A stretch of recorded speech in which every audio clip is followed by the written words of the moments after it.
না, আমি কি বললাম? আমি হরিষ্ঠা ডিস্ট্রিক্টের একজন গৃহবধূ বললাম। এত ঘাবড়াচ্ছেন কেন? বিস্ফোরণ হলো কোথায়? বিস্ফোরণ তো বাকি আছে। জিএসটির বিস্ফোরণ বাকি আছে, ট্যাক্সের বিস্ফোরণ বাকি আছে। ভারতের থেকে ট্যাক্স ফাঁকি দেওয়ার যে রাস্তা তৈরি করা, সেই বিস্ফোরণ বাকি আছে। দিনের পর দিন টলিগঞ্জকে ব্যবহার করে সিনেমার আড়ালে অন্য কোনো ব্যবসা, সেই ব্যবসা চালিয়ে যাওয়া, র্যাকেট চালানো, সেসব বাকি আছে। র্যাকেটের দালালকে মন্ত্রী করা, দালাল মন্ত্রী, আর রাজ্য জুড়ে র্যাকেট। সেই র্যাকেট দিয়ে প্রত্যেকটা মঞ্চ আলোকিত করা। এটা শুধু টলিগঞ্জ বলে নয় তো, জেলায় জেলাতে ওই র্যাকেট শুরু হয়েছে। তৃণমূলের আমলের র্যাকেট, সাংস্কৃতিক র্যাকেট, সিনেমা র্যাকেট। সুন্দর গন্ধ, ম্যানহোল ঢাকা, তুলে দিলেই দুর্গন্ধ বেরোবে, গুয়ের গন্ধ বেরোবে, ঠিক যেমন মমতার গভর্নমেন্টের বেরোচ্ছে।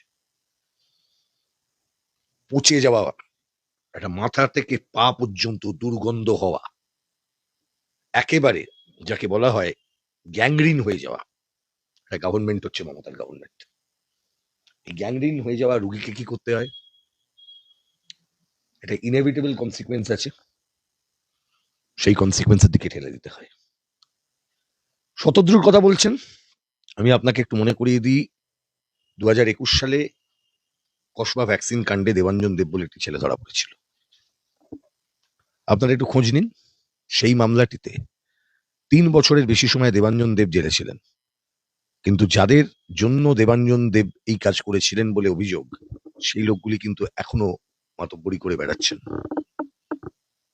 কলকাতা কর্পোরেশনের একটা অফিস তৈরি হয়েছিল।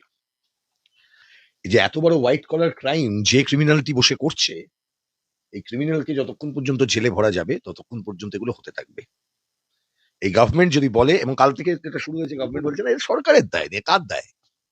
সরকারের দায় নেই মানে? খেলার মাঠে বেসরকারি টাকার এই বিস্ফোরণ কারা করালেন? খেলার মাঠগুলো দখল করতে আদেকলার মতন কারা ছুটলেন ছবি তোলবার জন্য? বাণিজ্য বাড়ির ছেলেপুলেরা।